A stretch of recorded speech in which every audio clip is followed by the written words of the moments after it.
Assalamualaikum warahmatullahi wabarakatuh. Alhamdulillahil kabiril muta'al al-mustabtahi bihamdihi wath-thana'i alaihi kullu amrin zibal. Ashhadu an la ilaha illallah wahdahu la syarika lah syahadatan najati fil ula wal ma'al.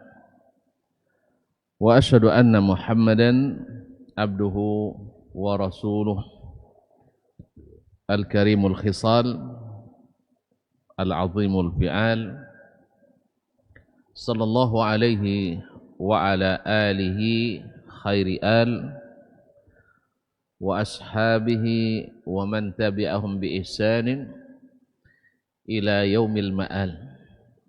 Tsumma amma ba'd. فأوصي نفسي وإياكم أيها المسلمون وأيتها المسلمات بتقوى الله عز وجل رب الأرض والسماوات فإنه قد فاز المتقون. يا أيها الذين آمنوا اتقوا الله حق تقاته ولا تموتن إلا وأنتم مسلمون. Bapak dan ibu-ibu, kaum muslimin, kaum muslimat yang dirahmati Allah Subhanahu wa taala. Alhamdulillah, dengan izin Allah, taufik dan hidayahnya, rahmat, nikmat dan karunia-Nya, kita bisa kembali menyambung tali silaturahim dengan ilmu ini. Mudah-mudahan nikmat yang Allah beri membuat kita senantiasa mensyukuri, dan dengan syukur tersebut mudah-mudahan nikmat ini senantiasa Allah beri. Kaum muslimin, kaum muslimat yang dirahmati Allah Subhanahu wa taala, salawat dan salam kepada baginda Nabi junjungan alam Nabi Muhammad sallallahu alaihi wasallam, para ahlul bait, para sahabat, para tabi'in, dan siapapun yang mengikuti dan setia di atas jalan Nabi sampai hari kiamat nanti. Mudah-mudahan selawat itu berbuah syafaat pula pada hari kiamat nanti. Bapak dan ibu kaum muslimin dan muslimat dirahmati Allah. Selanjutnya doa kita untuk para orang tua kita, ayah dan ibu, kemudian para guru, ustadz-ustadzah kita, para kerabat, famili, serta sahabat dan teman-teman kaum muslimin dan muslimat. Mudah-mudahan yang sudah mendahului Allah berikan ampunan, Allah terima amalan dan ditempatkan di tempat yang tinggi. Yang masih hidup mudah-mudahan Allah berikan taufik dan hidayah sehingga dapat insyaallah husnul khatimah. Dan berharap kita kepada Allah, mudah-mudahan Allah kumpulkan mereka dengan kita di dalam surganya, amin. Khususnya Imam An-Nawawi rahimahullah yang pada kesempatan ini kita sama-sama mengaji melalui kitabnya Al-Azkar An-Nawawiyah. Alhamdulillah, pada pertemuan sebelum ini kita sudah memulai pembahasan tentang istihbabul julusi fi hilaqiz dzikri, yaitu anjuran untuk duduk di majlis-majlis zikir. Kenapa dianjurkan? Karena zikir itu adalah amalan yang dianjurkan. Tentu saja kalau zikir dianjurkan, duduk di majlis-majlis zikir maka termasuk duduk yang dianjurkan pula. Berkata Imam An-Nawawi rahimahullah, "I'lam annahu kama yustahabbu dzikru," ketahuilah olehmu seperti mana dianjurkan berzikir, yustahabbul julusu fi hilaqi ahlihi, dianjurkan pula duduk bersama orang-orang yang berzikir. Wa qad tadhaharatil adillatu ala dzalik, dan sungguh banyak dalil-dalil yang menunjukkan itu. Dalil-dalil yang menunjukkan itu, seperti yang akan disebutkan oleh beliau sebagiannya. Wa sataridu fi mawadhi'iha insyaallah, dan dalil-dalil itu akan disebutkan di tempatnya masing-masing sesuai dengan munasabah babnya. Wa yakfi bidzalika, barangkali cukup di antara dalil itu kita sebutkan di sini tentang keutamaan duduk di majlis-majlis zikir. Hadits Ibnu Umar radhiyallahu anhuma, yaitu hadis yang diriwayatkan oleh Ibnu Umar, yaitu Abdullah ibn Umar ibn al-Khattab al-Adawi Abu Abdurrahman al-Qurashi, salah seorang dari 7 sahabat yang paling banyak meriwayatkan hadis dari Nabi alaihi salatu wassalam, dan satu dari al-abadilatul arba'ah, satu dari 4 orang sahabat yang merupakan ulama junior, artinya sahabat yang junior bukan dari sisi ilmunya tapi dari sisi umurnya, tapi mereka adalah para ulama yang menyamai senior, yang bernama Abdullah, itu Abdullah bin Umar ibn al-Khattab, Abdullah ibn Amr ibn al-As, kemudian Abdullah ibn Zubair, dan Abdullah ibn Abbas radhiyallahu ta'ala anhum ajma'in. Qala, dia berkata, qala Rasulullah sallallahu alaihi wasallam, Rasulullah sallallahu alaihi wasallam bersabda, idza marartum bi riyadin idza marartum bi riyadil jannati farta'u, apabila kalian melewati taman-taman surga. Masya Allah, disebut taman-taman surga, farta'u, maka bersenanglah di situ, atau carilah makanan di situ. Qalu, mereka bertanya, wa ma riyadul jannati ya Rasulullah, apa itu taman-taman surga ya Rasulullah sallallahu alaihi wasallam? Qala hilaquz zikir, yaitu halaqah zikir, yaitu orang-orang yang berkumpul dan berzikir. Fa inna lillahi ta'ala sayyaratin minal malaikah, sesungguhnya Allah memiliki malaikat-malaikat yang berkeliling. Sayyarat dari kalimat sara yasiru sayran, yaitu berkeliling, berjalan. Yatlubuna hilaqadz zikri, mencari tempat-tempat halaqah zikir. Fa idza atau alaihim haffu bihim, apabila mereka mendapatkan halaqah zikir itu, mereka duduk berkeliling, mereka duduk melingkar bersama orang-orang yang berzikir itu. Jadi kaum muslimin dan muslimat dirahmati Allah SWT, majlis-majlis zikir, majlis yang disebut oleh Nabi sebagai taman surga. Karena salah satu yang paling banyak memudahkan kita masuk surga adalah banyak berzikir. Dan sebaliknya, yang melambatkan langkah kita ke surga adalah lalai dari berzikir. Karena zikir seperti yang akan disebutkan dan mungkin sebagian sudah dipelajari, orang-orang yang lalai dari zikir kepada Allah SWT akan mudah dipedaya syaitan, akan mudah dibujuk rayu syaitan, akan mudah ditipu oleh syaitan. Wa may ya'shu an dzikrir rahman nuqayyid lahu syaitanan fa huwa lahu qarin.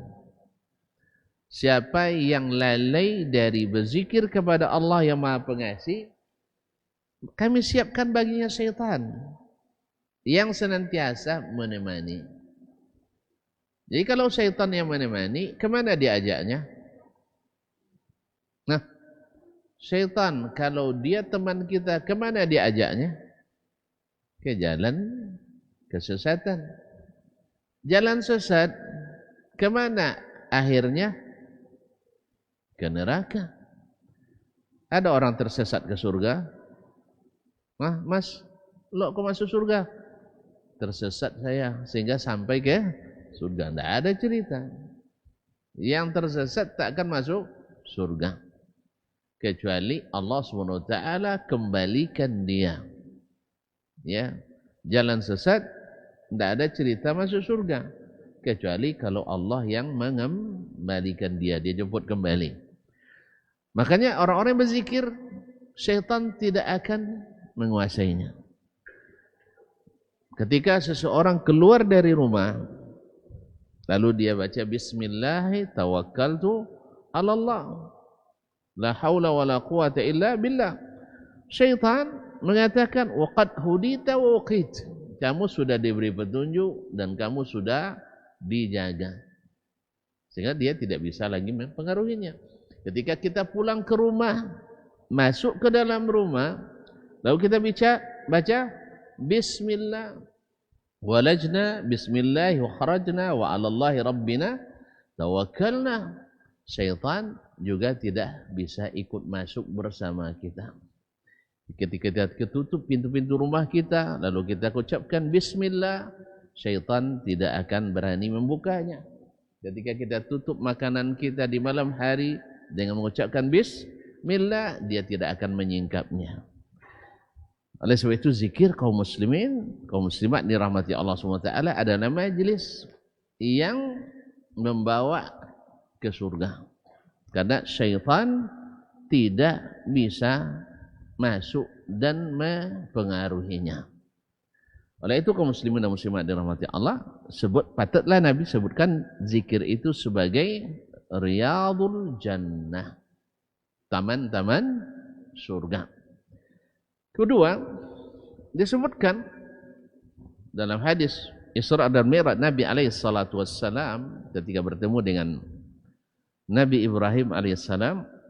Ibrahim katakan kepada Nabi kita, akri minni ummataka salam, sampaikan salam saya kepada umatmu. Lalu dia jelaskan bagaimana nikmat surga, dan di antara yang disampaikan oleh Nabi Ibrahim adalah fa inna ghirasaha, sesungguhnya tanaman-tanaman surga itu adalah subhanallah walhamdulillah la ilaha illallah wallahu akbar. Di zikir, setiap kita membaca zikir, satu subhanallah tasbih wahid, satu tasbih ditanamkan bagi kita pohon di surga. Pohon di surga mana besar di sawit ya? Pohon di surga itu kaum muslimin. Berjalan orang naik kuda di rindangnya selama 1 tahun belum selesai. Bagaimana cara nyiramnya? Antum jangan pikirkan cara itu, karena bukan kerja antum. Sebab mikirkan kerja orang, kerja kita tak selesai. Makanya tukang banyak rumahnya tak selesai. Apa sebab? Dia mikir kerja rumah orang. Rumah tukang jangan selesai ya. Rumah tukang sering terbengkalai. Apa sebab? Suka memikirkan rumah orang. Rumah sendiri terbengkalai. Yang disuruh kita pikirkan adalah bagaimana berzikir. Nyiramnya Allah SWT. Jelas? Karena Allah tidak payah baginya. Innama amruhu idza arada syai'an Ayaqula lahu kun fayakun. Kalau kita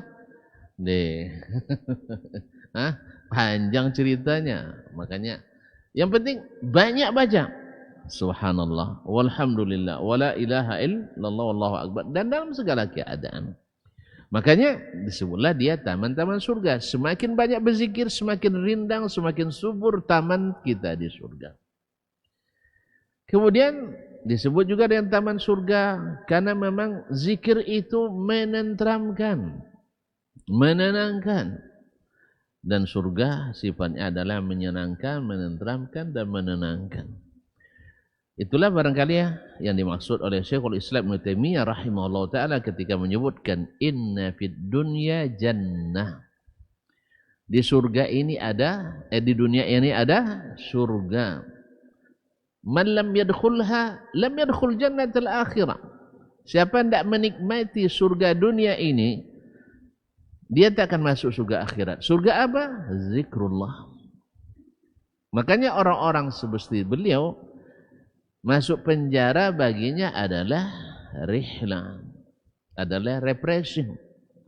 Kalau kita bikin pusing, kalau dia tidak refreshing. Makanya masuk dilarang ini dan itu baginya tidak masalah karena surganya ada di hatinya. Zikrullah.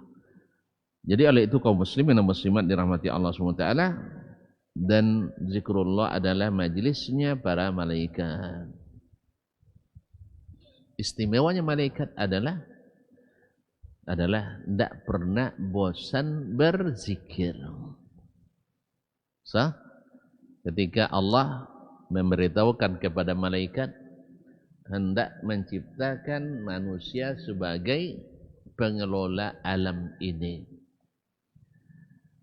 malaikat bilang, ataj'alu fiha man yufsidu fiha. Ya Allah, kenapa kau ciptakan yang jadi pengelola bumi itu orang yang suka berbuat kerusakan? Iya ya, manusia suka merusak, tapi atas nama perbaikan. Betul?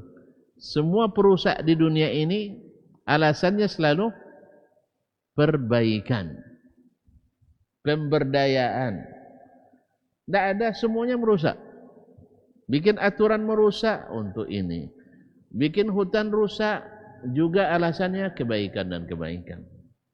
Memang manusia itu manusia itu banyak alasan. Lalu ketika menyebutkan itu, para malaikat mengatakan, kenapa tidak kami? Wa nahnu nusabbihu bihamdika wa nuqaddisu lak. Kamilah yang pas. Kenapa? Kerja kami bertasbih, bertahmid, menyucikanmu. Bukankah engkau menciptakan langit dan bumi ini untuk bertasbih, bertahmid, berzikir kepadamu, untuk beribadah? Sahih? Makanya majlis zikir adalah majlis yang dicintai malaikat, dan malaikat adalah ahlu al-jannah. Mereka adalah orang-orang yang di surga. Kaum muslimin dan muslimat yang dirahmati Allah SWT. Ini di antara sebabnya, wallahu alam, kenapa majlis zikir itu disebut dengan Riyadul Jannah, taman-taman surga. Kemudian Imam menyebutkan lagi dalil atau dua hadis lagi dalam fadilat duduk di majlis zikir itu. Qala rahimahullah, wa ruwina fi sahih Muslim, diriwayatkan kepada kami di dalam sahih Muslim. Artinya beliau meriwayatkan hadis ini melalui sanadnya sampai kepada Imam Muslim dalam kitabnya Al-Jami' As-Sahih. Ini namanya meriwayatkan hadis melalui kitab yang ditulis oleh para ulama. Nah, diriwayatkan kepada kami daripada Imam Muslim, hadis nomor 2701, an Muawiyah radhiyallahu anhu, dari Muawiyah bin Abi Sufyan, yaitu sahabat pertama yang jadi raja dalam Islam. Jadi raja disebut awwalu mulukil Islam, raja pertama dalam Islam. Sebelumnya disebut dengan khulafa ar-rasyidin. Kemudian yu'tillahul mulkahu may yasha, Allah berikan kerajaan kepada siapa yang Dia kehendaki. Di sinilah para ulama juga mengambil istinbat bahwa sistem pemerintahan yang diakui secara syar'i adalah sistem khilafah atau sistem kerajaan. Karena yang tersebut adalah sistem khilafah dan sistem kerajaan.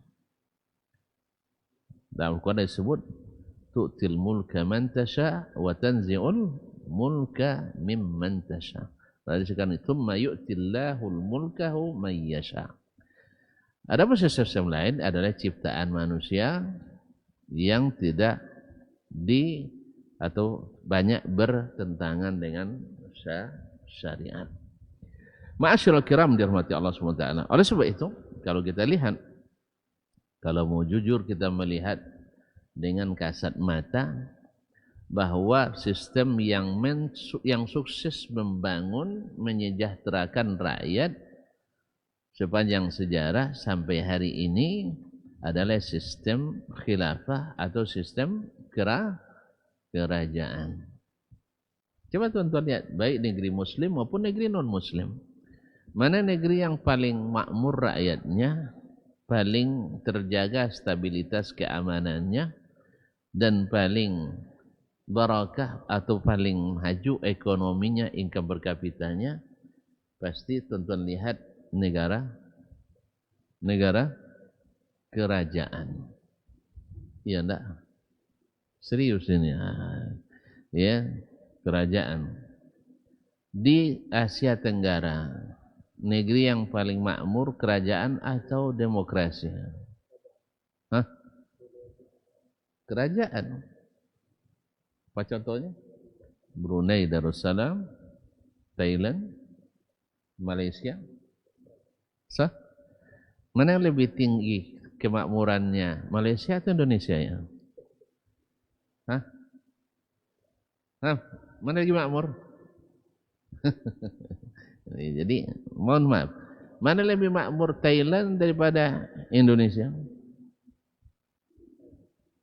Lebih tinggi mereka. Padahal luas kita lebih luas tanahnya. Tapi kok lebih banyak hasil pertanian Thailand masuk ke kita daripada kita masuk ke Thailand. Bahkan di luar negeri kita dapatkan buah-buahan Thailand masuk ke pasar Timur Tengah banyak. Sedangkan kita paling-paling jauh yang sampainya nyeduyan. Jarang. Indomie ya, Indomie masuk ya. Ini kaum muslimin muslimat. Bagi kita ke Timur Tengah, negara-negara yang makmur adalah juga kerajaan. Negara-negara Teluk, Arab Saudi, Emirat, Qatar, Bahrain, ya, sahih ya, Kuwait. Sedangkan yang berdasarkan yang demokrasi, yang berganti-ganti, itu rata-rata sulit dan menderita. Sebutlah Mesir, Sudan, apa lagi? Irak, Iran, Tunisia, Libya, dan seterusnya. Sampai ke ujung sana, ujung benua Afrika, yang paling makmur adalah Maroko. Kerajaan juga. Sahih? Pergi kita ke Eropa, yang paling makmur? Inggris? Belanda? Costa Rica? Bahkan kecil-kecil negara tapi makmur-makmur. Ala kulli hal, ini rezeki kita, itu rezeki mereka. Ini rezeki kita, itu rezeki mereka. Kira-kira kalau berubah jadi kerajaan mau enggak tuan-tuan? Mau ya? Siapa yang mau jadi raja? Benar bahwa kerajaan akan lebih makmur. Apa sebab? Ya, tapi tidak usah lagi gitu sekarang ya. Di antara sebabnya adalah pemimpinnya tidak gonta-ganti. Kalau tidak gonta-ganti, dia tidak perlu ngebut untuk cari kekayaan di masa jabatan. Sahih? Yang kedua, pembangunan akan berkelanjutan. Sahih? Ikut ayahnya yang bangun, besok datang anak jadi raja, dilansambungnya. Sahih? Kalau sistem demokrasi, enggak. Yang menang Partai Republik, besok pasal Demokrat berkuasa, semua proyek Republik dianggap tidak sukses, lalu dibuat lagi yang baru. Ini belum selesai, menang lagi partai yang lain. Betul? Jangankan di tingkat presiden, di tingkat bupati juga kayak gitu, sah. Ya. Tidak bagus program bupati sebelumnya, datang bupati lawan politiknya dihancurin itu semua, sah. Makanya sulit, bukan apa? Tidak akan maju. Kalau masih mental politik seperti itu. Oleh sebab itu makanya kerajaan itu penguasanya terbatas. Walaupun mereka ngambil kekayaan, tapi orangnya itu-itu saja. Yang kedua, mereka punya kepentingan untuk menjaga kepuasan rakyat. Sah? Oleh sebab itu hal-hal kebutuhan pokok diberikan, disediakan, pendidikan, kesehatan, keamanan. Sah? Nah, ala kulli hal. Ada yang mau jadi raja? Saya tidak mau, saya tidak. Mana tahu ada yang mau jadi, silakan.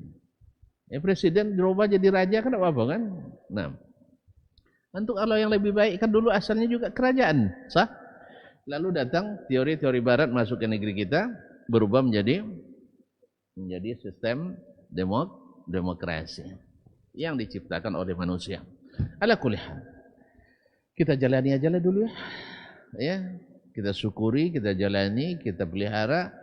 Mudah tahu suatu saat Allah berikan kita yang terbaik, insyaallah taala.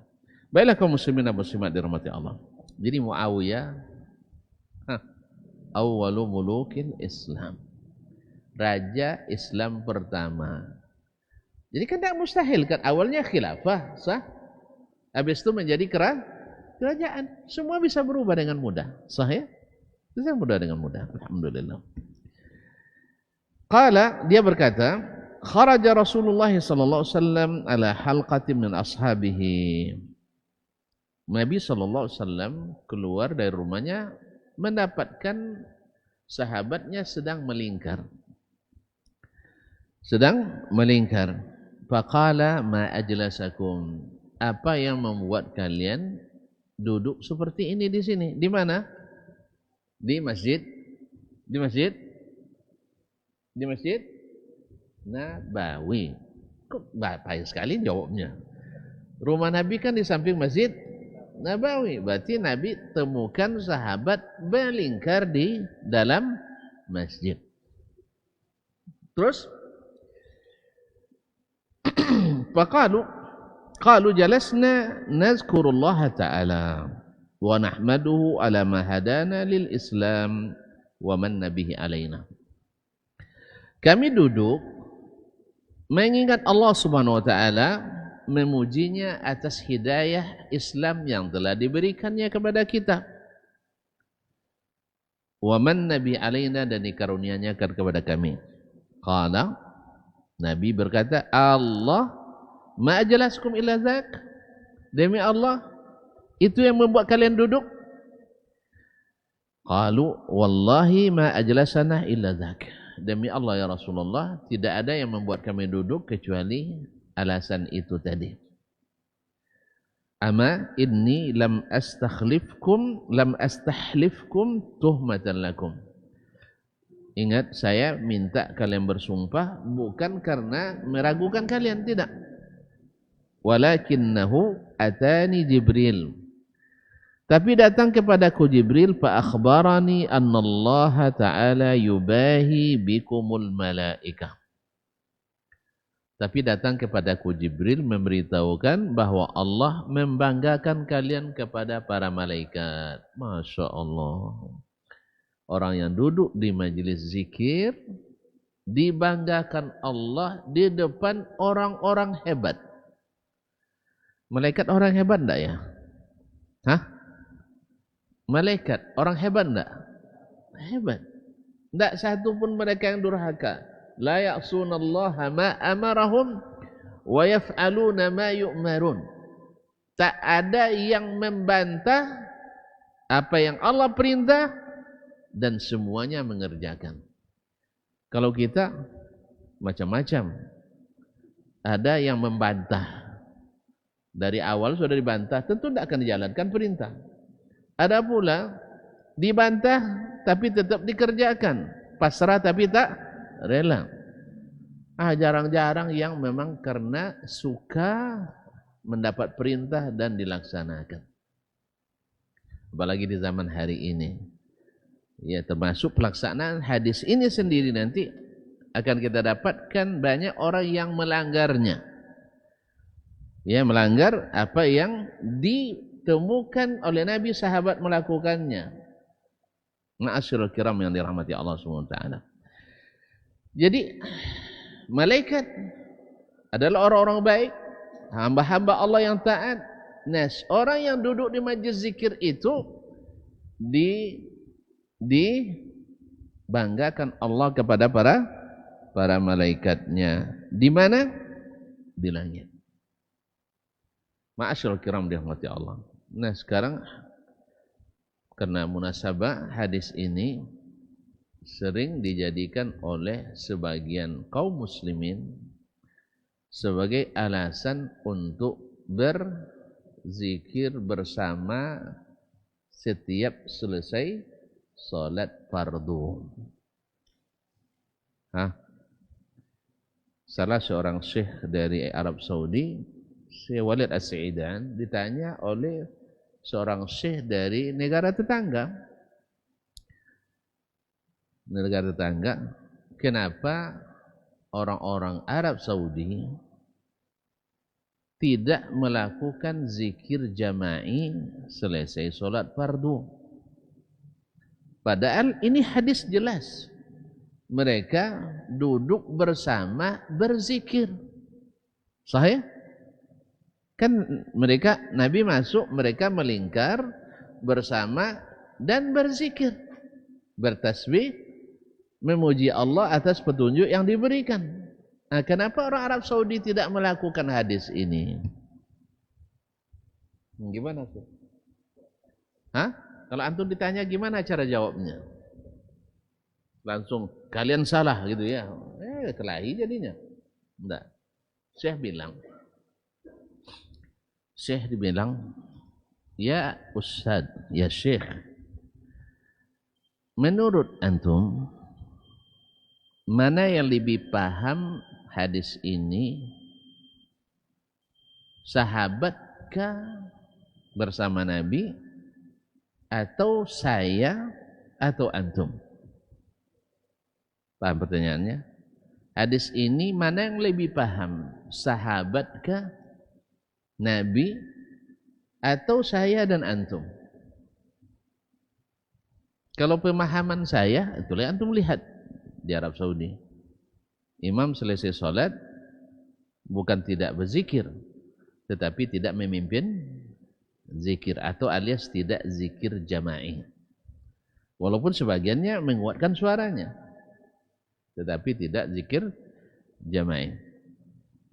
Sebab kalau sempat di Masjidil Haram zikir jama'i, terbayang tuh ributnya luar biasa. Orang yang sholat terlambat takkan nyaman sholat. Sahih? Dan di Masjidil Haram tak terhitung orang yang terlambat salat.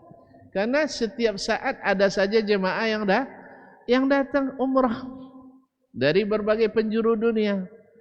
Kalau sempat saya sudah melenggok-lenggok melenggok-lenggok la ilaha illallah dengan mikrofonnya, bisa enggak orang salat? Apalagi sampai isya baru selesai. Nah, nah sekarang mana yang lebih paham, mereka atau kita? Ini kita buktikan mana yang lebih paham, mereka atau kita. Kalau kita lebih paham, rasanya malu-maluin kita. Sahih? Kalau mereka lebih paham, ayo kita lihat bagaimana praktiknya mereka sehari-hari.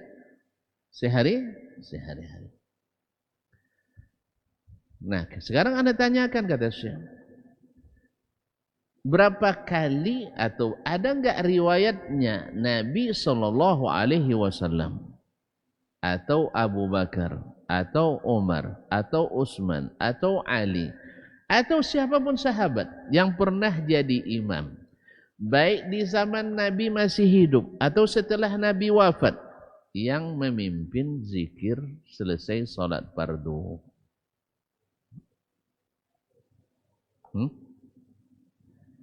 Ada atau tidak? Ada atau tidak? Berarti tidak ada.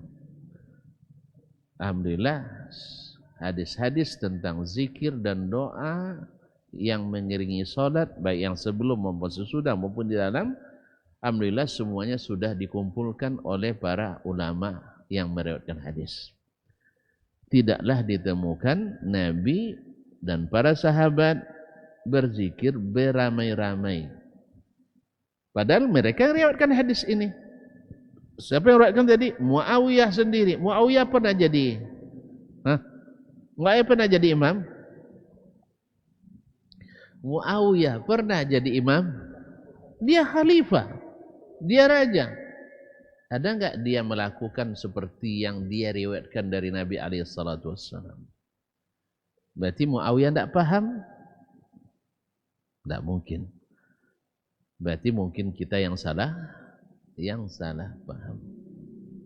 Oleh itu kaum muslimin dan muslimat dirahmati Allah Subhanahu wa taala, maka saya katakan itu.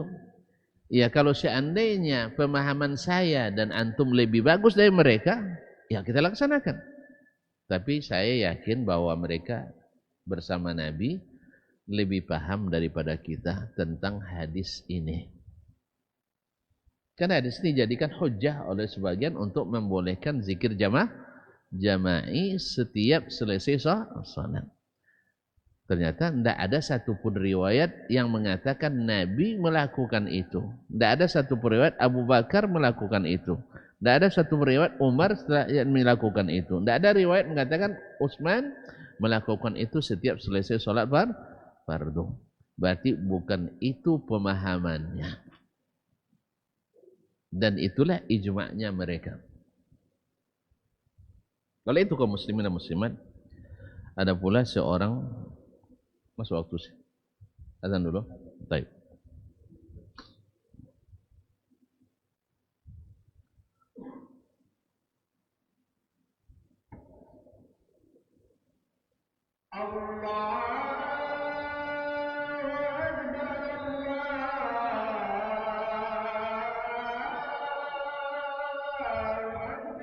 Allah Akbar. Allah Akbar.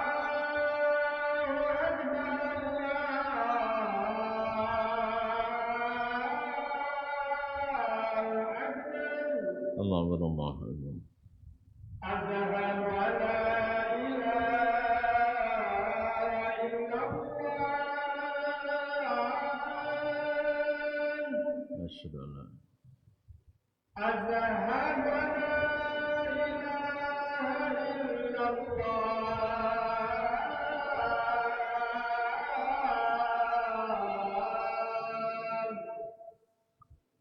Masyaallah.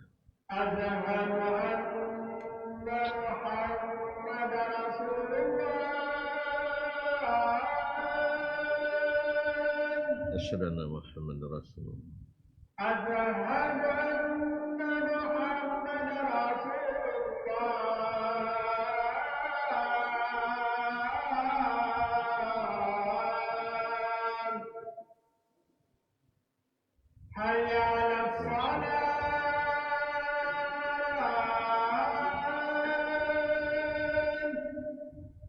La haula.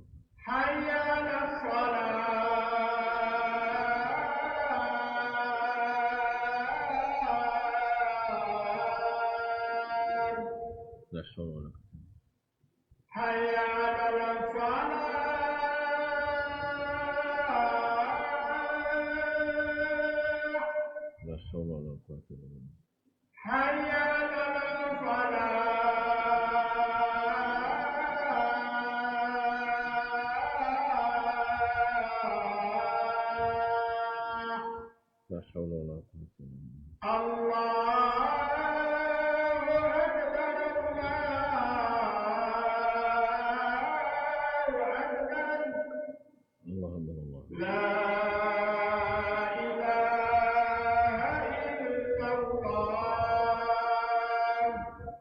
ana asyhadu an la ilaha Allahumma rabb hadhihi ad-da'wati at-tammah was-salati al-qa'imah.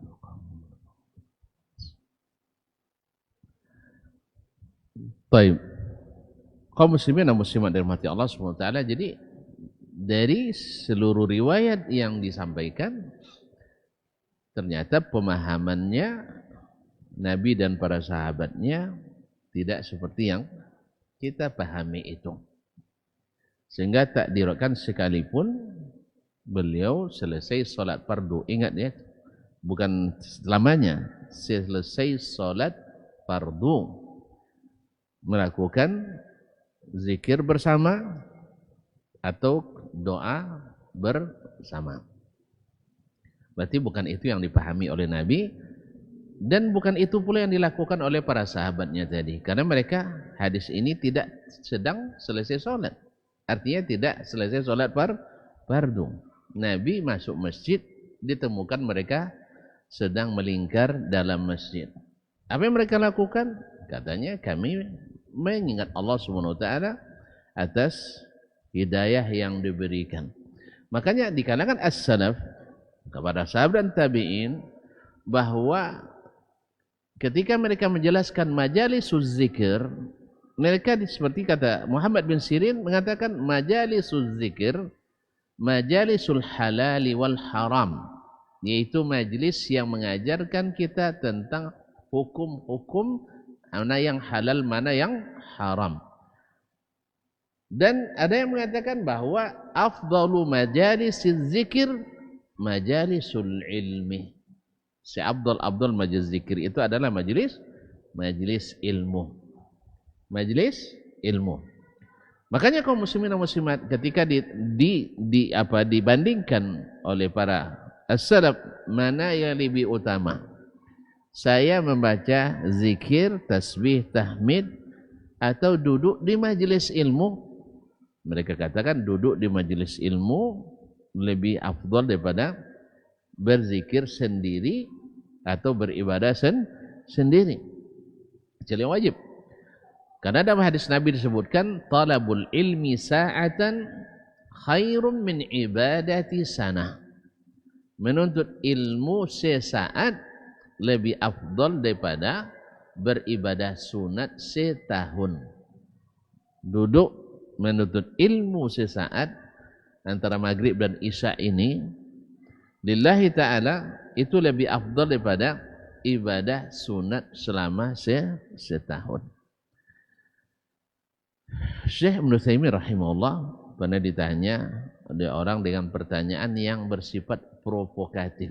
Apa makna provokatif? Hah? Pertanyaan menggiring. Pertanyaan menggiring. Syekh, ada yang bilang katanya. Ini kan pertanyaan begini, ada yang bilang, kalau ada yang bilang berarti sudah nanya ke yang lain ya. Yang bilang bahwa doa bersama selesai sholat fardu bid'ah katanya.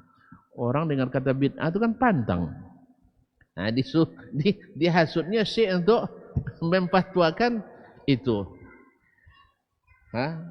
Ada orang bilang bahwa doa bersama selesai sholat fardu adalah bid'ah.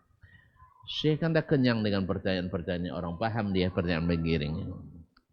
Lalu saya tanya lagi, wahai ananda yang bertanya, mau tidak saya tunjukkan apa yang ditunjukkan Allah dan Rasul? Dia jawab, Syekh, pertanyaan saya doa bersama bid'ah atau bukan? Enggak. Saya nak nanya ke antum dulu, mau enggak saya tunjukkan dalam jawaban saya apa yang ditunjukkan Allah dan Rasul sallallahu alaihi wasallam? Kalau kamu mau, saya tunjukkan. Kalau tidak, untuk apa? Akhirnya karena Syekh bersikeras, di awalnya juga bersikeras, akhirnya dia ngalah. Enggak apa-apa Syekh, tunjukkanlah apa yang ditunjukkan Allah dan Rasulnya sallallahu alaihi wasallam. Pertanyaan tentang apa tadi? Pertanyaan tentang apa tadi? Enggak, doa bersama selesai salat fardu. Ingat pertanyaannya. Dia katakan ada orang bilang, sebenarnya dia tahu, saya dah tahu banyak yang melakukan itu. Ada orang bilang bahwa doa bersama selesai salat fardu itu bid'ah Syekh.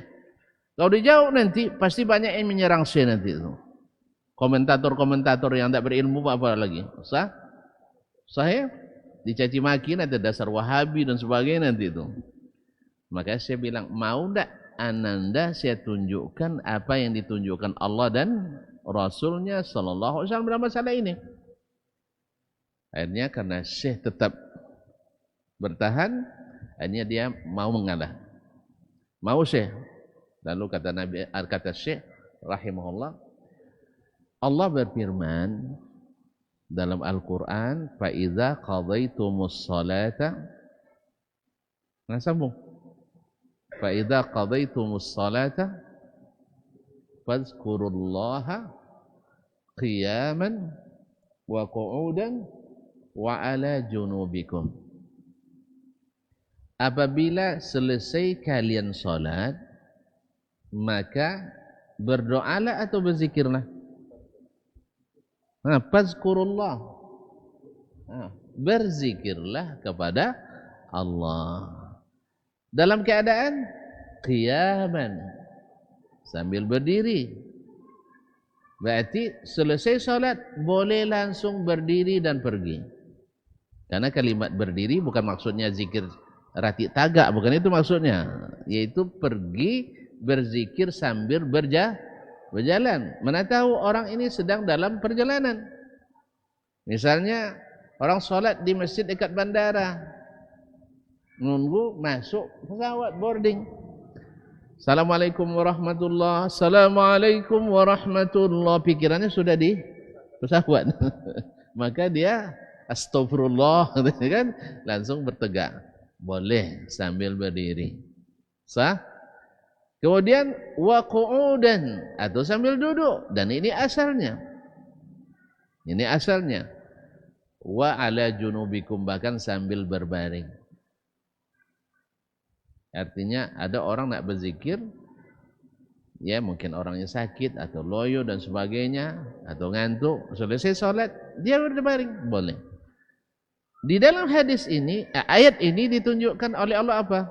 Selesai salat berzikir atau berdoa? Berzikir. Makanya kalau ada sebagian imam mengambil kebijakan demi mengejar doa bersama, memotong zikir. Sah? Memotong zikir. Ini akan kita dapatkan sering di acara-acara resmi kenegaraan.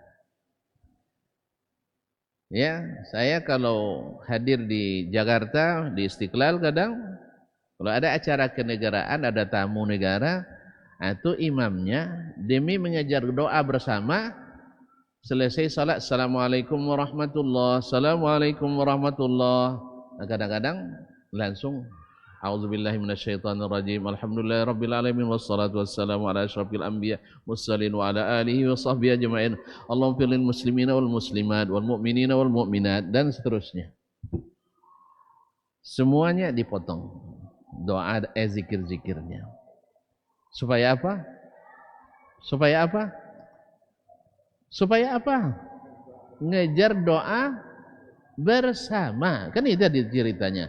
Ngejar doa bersama. Sebab sudah jadi protap, prosedur tetap bahwa imam di situ mesti memimpin zikir dan doa. Nah, karena ini para pejabat nak cepat, kan itu masalahnya, maka dipersingkat. Padahal yang suruh Allah doa apa zikir? Zikir apa doa? Zikir. Yang kedua, boleh bapak-bapak itu kalau memang mau cepat, boleh langsung berdiri dan pergi. Boleh. Fazkurullaha qiyaman. Ini perintah Allah jelas sekali. Jadi tidak ada alasan bagi imam untuk mengambil kebijakan khusus. Meninggalkan subhanallah 33 kali, alhamdulillah 30 kali, Allahu Akbar 33 kali. Sah? Tidak ada keharusan itu. Cuman ketika dimasukkan kebijakan-kebijakan negara ke dalam agama, akhirnya terjadi apa yang terjadi. Jelas? Hah? Tidak ada. Allah sudah berikan kita kelapangan. Berzikirlah sambil berdiri. Berzikirlah sambil tiduran. Berzikirlah sambil duduk. Ini menandakan bahwa kita bebas. Yang nak berdiri boleh, yang nak pergi boleh, yang nak duduk silakan, yang nak tiduran silakan. Berarti tidak ada kewajiban zikir bersama. Tidak ada kewajiban zikir bersama. Karena yang sebagian dah pergi. Kalau seandainya wajib, tidak boleh pergi. Kalau seandainya wajib, tidak boleh ada yang sambil tiduran. Sahih? Di Al-Quran sendiri sudah jelas. Kata Syekh, inilah perintah Allah SWT. Berzikirlah, bukan berdoa. Kemudian kita dapatkan dalam hadis-hadis Nabi SAW bahwa setiap selesai salat fardu yang diajarkan beliau adalah berzikir. Akhirnya Syekh tidak perlu menjawab bid'ah atau tidak. Kan tidak perlu jawab lagi bid'ah atau tidak. Yang diperintahkan Allah apa? Berzikir. Yang ditunjukkan Nabi apa? Berzikir. Maka berzikirlah. Makanya imam tidak perlu membuat kebijakan khusus. Ya, biarkan aja lah.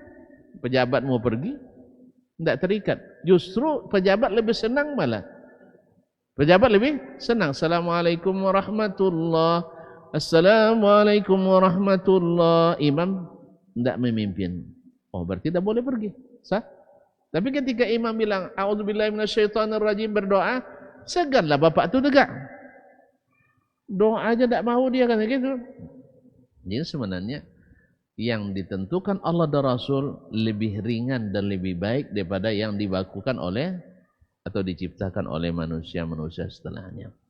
Berarti hadis ini tidak mendukung untuk melakukan zikir bersama dan juga doa bersama. Sebab tak ada Nabi dan sahabat yang memahaminya seperti itu.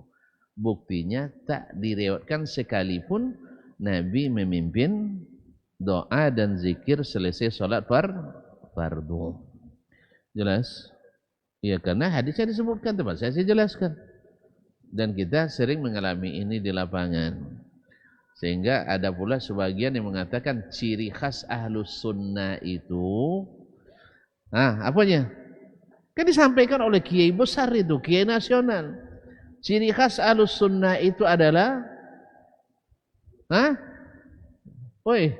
doa bersama selesai salat. Subhanallah. Ini sunnah siapa?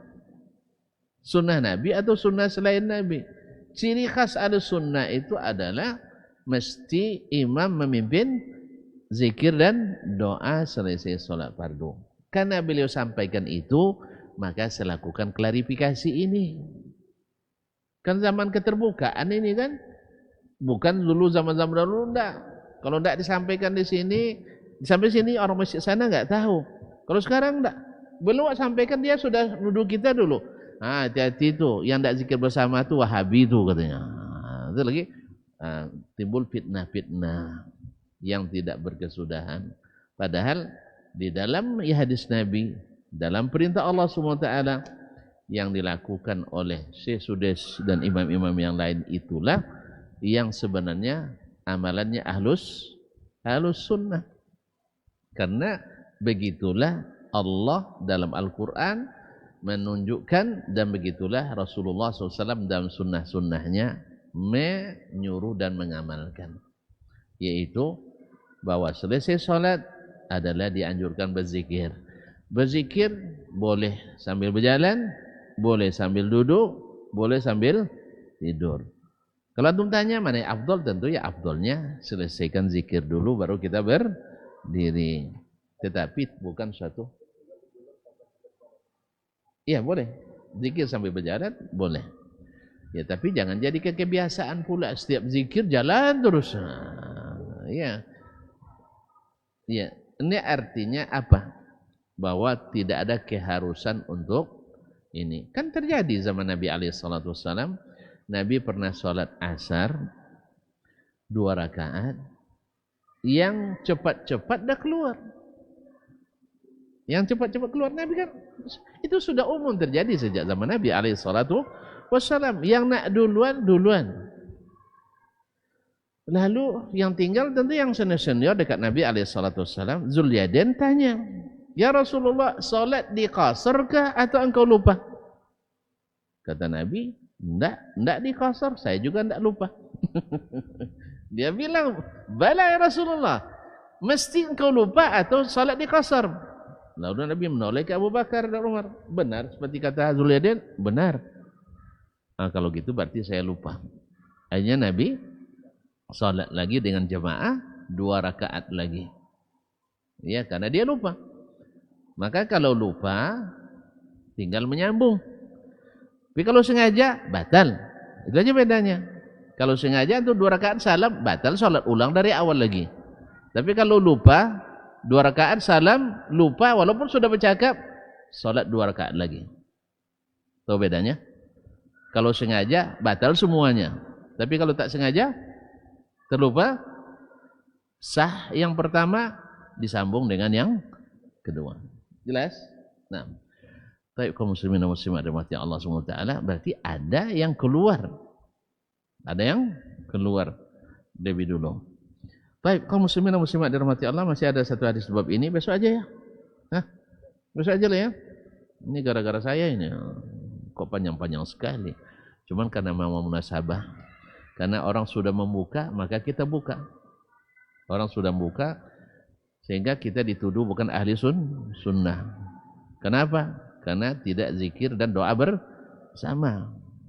Syekh mengatakan ciri khas ahli sunnah wal jamaah mesti doa bersama. Berarti kita otomatis dikeluarkan orang nanti. Itu yang itu tidak ada doa bersama, berarti tidak ahli sunnah itu. Nah, makanya kita buat klarifikasi. Bahwa inilah sesungguhnya sunnah Nabi, bahwa doa atau zikir setelah sholat adalah sendiri. Boleh suara dikeraskan, tidak ada masalah. Tapi tolong mikrofonnya ditanggalkan, karena banyak yang terlambat. Kok enggak? Kadang setelah zikir itu lebih kuat ke mikrofonnya daripada di waktu sholat. Ketika baca Al-Fatihah tidak begitu jelas. Pas sampai zikir, taruh di mulut. Orang sholat terlambat. Kan banyak yang terlambat, khususnya di masjid-masjid besar, di ibu kota, ya pasti banyak yang terlambat. Apalagi azan langsung qomat. Akan banyak juga azan langsung qomat, mesti banyak yang terlambat. Maka imam diharapkan untuk tidak berisik. Karena apa? Karena berisik itu mengganggu orang yang sedang sholat. Wallahu ta'ala alam. Wassallallahu alaihi wasallam. Ada yang mau ditanyakan? Sekiranya tidak usah aja ya. Ya, tidak usah aja kan ada jelas sekali. Wabillahi taufiq wal hidayah. Wa sallallahu nabiyana Muhammadin wasallam. Wassalamualaikum warahmatullahi wabarakatuh. Baba TV Sunnah, belajar agama baru alim.